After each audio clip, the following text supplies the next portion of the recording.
बच्चों, how are you? I am also fine, thank you. बच्चों, आज के दिन की शुरुआत फिर हम एक मोटिवेशनल स्टोरी से करेंगे। आप सभी ने शिव नादर का नाम सुना होगा, शायद ना सुना हो। शिव नादर SCL टेक्नोलॉजीज के मालिक थे। वो एक बहुत ही अमीर आदमी थे। एक बार क्या हुआ कि उन्होंने एक फार्म हाउस खरीदा, और फार्म हाउस खरीदने के बाद उन्होंने बहुत से लोगों को वहाँ पर इनवाइट किया और एक बहुत ग्रैंड सेलिब्रेशन रखा। जब सारे लोग वहाँ पर आ गए तो शिव नादर स्टेज पर आए और आने के बाद बोले, मैं अपनी लाइफ में बड़ा साहसी रहा हूँ, बड़ा करेजियस रहा हूँ, मैंने बड़े साहसिक कार्य किए हैं, इस वजह से मैं इतना अमीर आदमी बन सका। तो अगर आज आप में से कोई मुझे एक साहसिक कार्य करके दिखाए तो आप जो कहोगे वो मैं आपको दूंगा। अगर आप मुझसे मेरी दौलत मांगोगे तो मैं आपको दे दूंगा।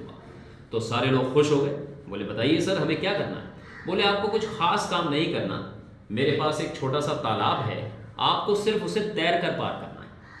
और तो ये बात सुनकर सारे लोग खुश हो गए, बोले ये तो बड़ा आसान काम है। बोले बताइए सर कौन सा तालाब है, हम तैरने के लिए तैयार हैं। तो बोले आइए मेरे साथ। तो जैसे ही सब लोग उनके साथ बढ़े और उन्होंने दिखाया कि ये तालाब है, इसमें आपको कूद के इसको पार करना है, तो जैसे ही लोग कूदने के लिए हुए तो अचानक उन्होंने देखा कि उस तालाब में 4 बड़े बड़े मगरमच्छ थे जो अपना मुंह खोले हुए बिल्कुल तैयार खड़े थे।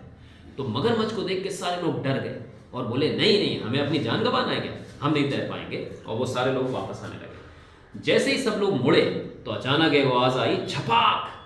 तो लोगों ने कहा ये क्या हुआ? मुड़ के देखा तो उसमें एक आदमी कूद गया था और वो तेजी से तैरता जा रहा था और चारों मगरमच्छ उसके पीछे। वो तैरता जा रहा था मगरमच्छ उसके पीछे, और सारे लोग हक्के पक्के होकर देख रहे थे कि आज तो ये आदमी गया। और वो तैरता गया और वो तैरकर बाहर निकल आया। मगरमच्छ उसे नहीं पकड़ पाए। तो वो निकलने के बाद हाँफ रहा था बुरी तरीके से, ऐसे करके हाँफ रहा था। तो शिव नादर बड़े खुश हुए, बोले वेल डन, बहुत अच्छा किया आपने, बताइए आपको क्या इनाम चाहिए? तो फिर वो जवाब नहीं दे पा रहा था, हाँफ रहा था। फिर उन्होंने कहा वेल डन, बहुत अच्छा किया आपने, बताइए क्या इनाम चाहिए? तो बोला ये बताओ कि मुझे भीड़ में से धक्का किसने दिया था? इसका मतलब ये हुआ कि उसको किसी ने धक्का दे दिया और वो कूदा और उसके बाद उसने अपनी जान बचाने के लिए मेहनत करके बाहर निकल आया। तो बच्चों, ये स्टोरी यहाँ ख़त्म हो जाती है, लेकिन ये स्टोरी हमें बताती है कि हर इंसान के अंदर एक क्वालिटी, एक टैलेंट छुपा होता है, और वो टैलेंट तब बाहर आता है जब उसे एक मोटिवेशनल पुश मिलता है, यानी पीछे से कोई उसे पुश करता है, कोई आगे बढ़ाने की कोशिश करता है, तो वो उसका टैलेंट बाहर आता है। तो ऐसे ही हम सब में भी बहुत सी क्वालिटीज़ हैं, बहुत से टैलेंट्स हैं जो छुपे रहते हैं, लेकिन हम उसका इस्तेमाल नहीं कर पाते। लेकिन अगर हमें कोई मोटिवेट कर दे, कोई हमें एक मोटिवेशनल पुश दे दे, और कोई हमें इस बात के लिए एनकरेज कर दे, तो वो टैलेंट हमारा बाहर निकल आता है। समझ गए?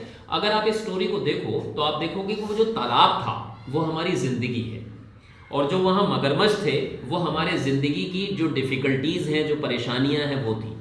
ठीक है? और जो आदमी उस तालाब को तैरकर जो बाहर निकला और निकल के बाहर आ गया, तो वो उसकी कामयाबी थी जो उसे मिल पाई जब उसने कोशिश करी। तो इसका मतलब ये हुआ कि हमारी ज़िंदगी बहुत सी परेशानियों से भरी होती है। जैसे आप देखते हैं किसी के पास पैसा नहीं है, किसी के पास खाने के लिए नहीं है, कोई कमा नहीं पा रहा है, कोई पढ़ा लिखा नहीं है, किसी को नौकरी नहीं मिल पा रही है। तो ये सब डिफ़िकल्टीज़ हैं लाइफ की। लेकिन जो इन डिफ़िकल्टीज़ को फेस करता है और पूरी जी जान लगा के मेहनत करता है, तो वो कामयाबी हासिल कर लेता है, और फिर उसे दुनिया में बहुत दौलत, शोहरत और सारी चीज़ें उसे मिल जाती हैं। So this is all about for today. Thank you very much.